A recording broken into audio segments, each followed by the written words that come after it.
Genèse, chapitre 2. Ainsi furent achevés les cieux et la terre et toute leur armée.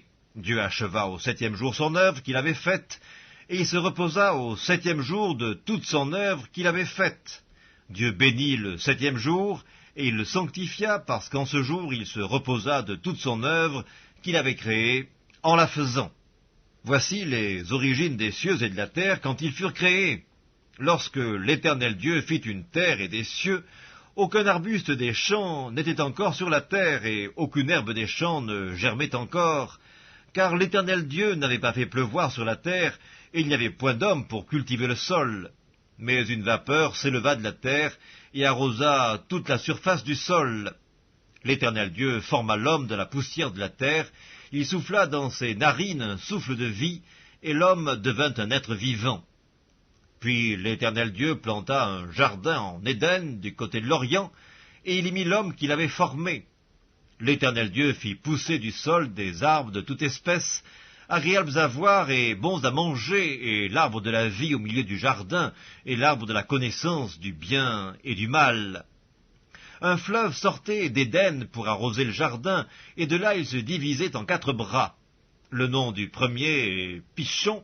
C'est celui qui entoure tout le pays de Havila, où se trouve l'or. L'or de ce pays est pur, on y trouve aussi le bdellium et la pierre d'onyx. Le nom du second fleuve est Gihon, c'est celui qui entoure tout le pays de Cush. Le nom du troisième est Hiddekel, c'est celui qui coule à l'orient de l'Assyrie. Le 4e fleuve, c'est l'Euphrate. L'Éternel Dieu prit l'homme et le plaça dans le jardin d'Éden pour le cultiver et pour le garder. L'Éternel Dieu donna cet ordre à l'homme: tu pourras manger de tous les arbres du jardin, mais tu ne mangeras pas de l'arbre de la connaissance du bien et du mal, car le jour où tu en mangeras, tu mourras. L'Éternel Dieu dit: il n'est pas bon que l'homme soit seul, je lui ferai une aide semblable à lui.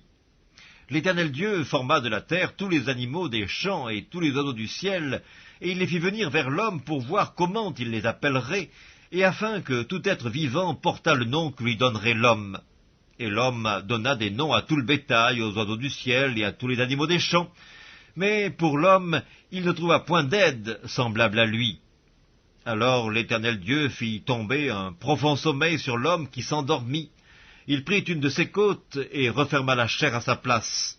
L'Éternel Dieu forma une femme de la côte qu'il avait prise de l'homme, et il l'amena vers l'homme. Et l'homme dit: voici cette fois celle qui est os de mes os et chair de ma chair. On l'appellera femme, parce qu'elle a été prise de l'homme. C'est pourquoi l'homme quittera son père et sa mère, et s'attachera à sa femme, et ils deviendront une seule chair. L'homme et sa femme étaient tous deux nus, et ils n'en avaient point honte.